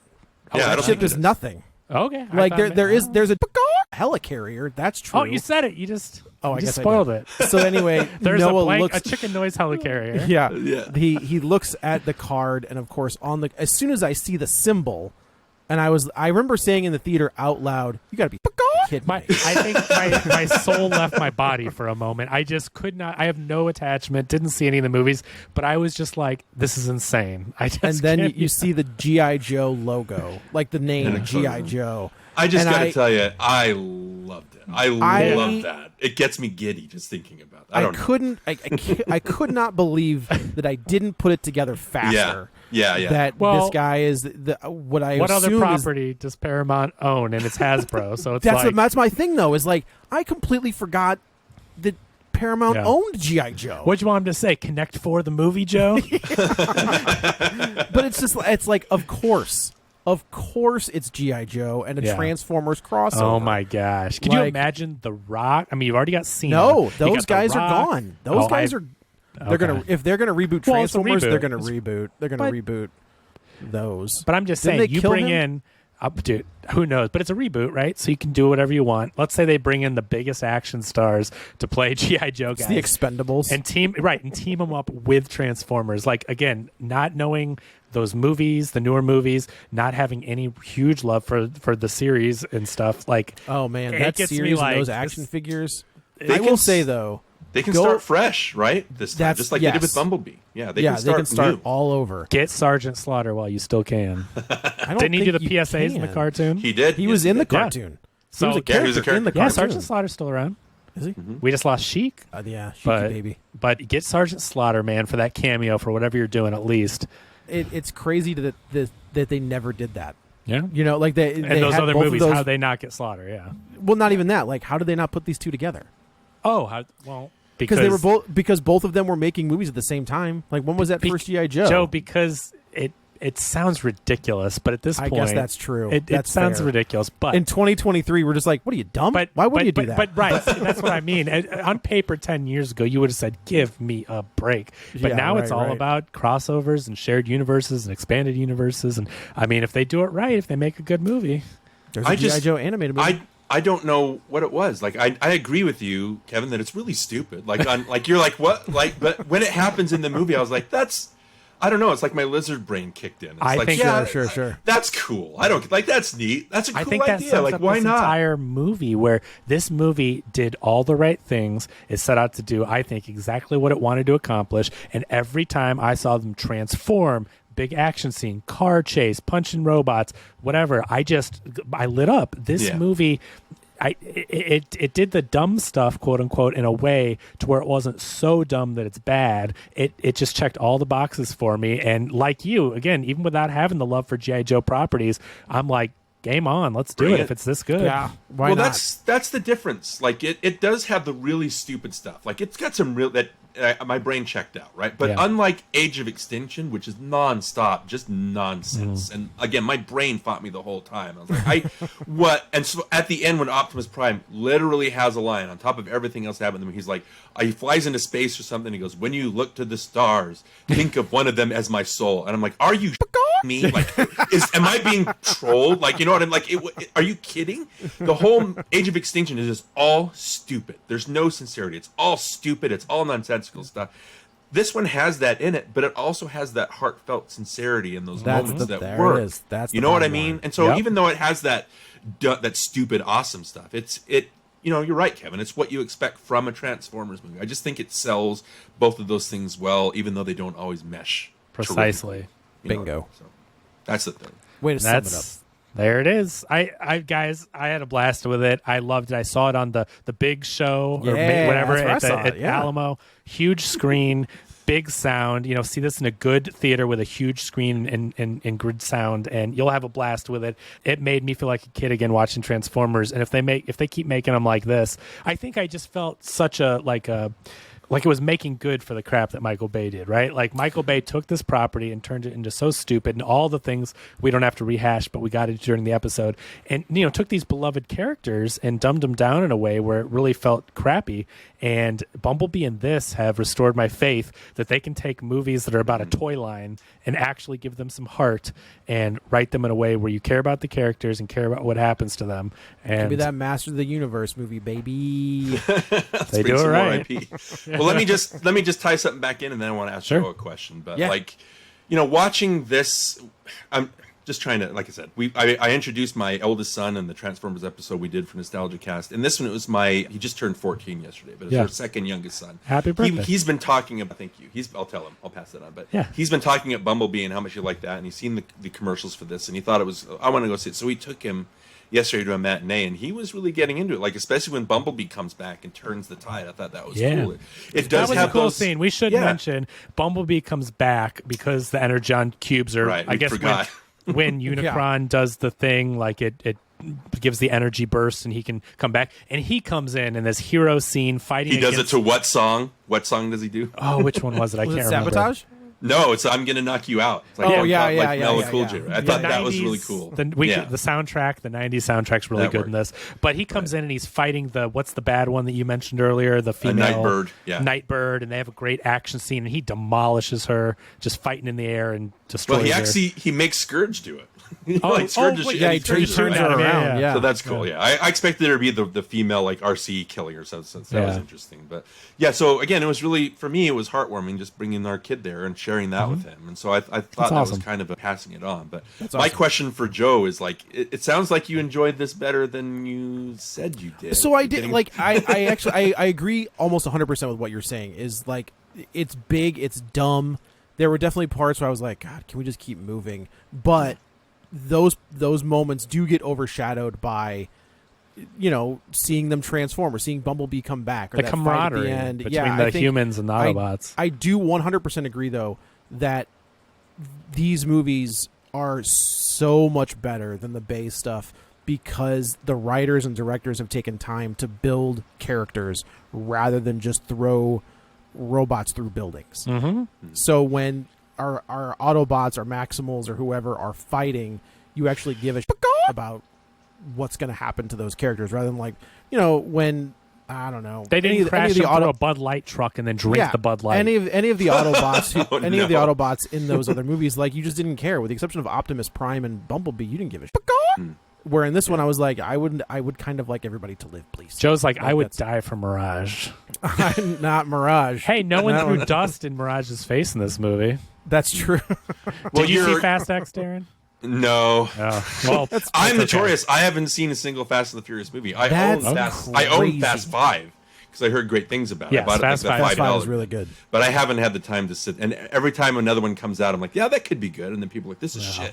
So I'm like, never mind. I like the first one because it's Point Break, and then Fast 5, Fast 6, maybe Ocean's Fast 11. 7, and then they turn from espionage into superheroes, and they think they're superheroes, and it just doesn't work for me at least. But Sometimes they be good, sometimes maybe. Yeah, you don't know. But it depends on the director maybe for those. Yeah.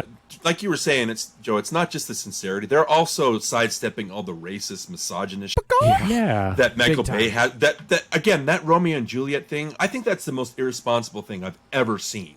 It's in crazy a in a mainstream movie. Aimed at 14-year-old kids. Right? Tell people this is okay. Don't do this. I was so offended. I was like, what is this movie? Yeah. Why am I here? It's crazy that got put into a movie. Bumblebee and Rise of the Beast, it doesn't have any of that stuff. That's what I mostly enjoyed. But it didn't have anything where, there were dumb parts, but it was never like, this is offending me to my core. Like it wasn't. It didn't have anything like that. So absolutely not. I appreciate that. Let's give credit to the writers by name. We've talked about them. We've sung their praises the whole episode. Joby Harold, Darnell Mader, and Josh Peters wrote the film. Again, directed by Stephen Caple Jr., who has now proven he's more than capable himself. We're gonna see that guy in a Marvel movie. You watch. Creed 2 is fantastic, and then this movie. This is kind of cool. I didn't realize he directed an episode of Transformers: Earthspark, which is one of the newer 2022 animated series. I think it's the Netflix one. Nickelodeon, actually. Oh, it's an N-word. Hey, now be careful. Whoa. Netflix did like kind of an anime Transformers, and this one is a CG-ish newer one. But yeah, he directed an episode of that, so I guess maybe that was a testing of the waters. I haven't seen that one, but we talked about the Moneyball aspect of what the MCU did, and I'm wondering if James Gunn, this is just spitballing, is going to do the same thing when he's going to Moneyball the DC stuff. When we've already heard that Andy Muschietti is probably going to direct the new Batman movie. Like Brave and the Bold is the rumor they might Brave go and the with. Bold, yeah. So I just wonder if James Gunn is going to look at these guys coming up through the ranks of these Transformer stuff or whatever, and be like, "We'll take you for Swamp Thing," which is James Mangold. Like that's what that is. Yeah. But the difference is James Gunn will let those directors have personality. Correct. I don't think he will treat them as cattle.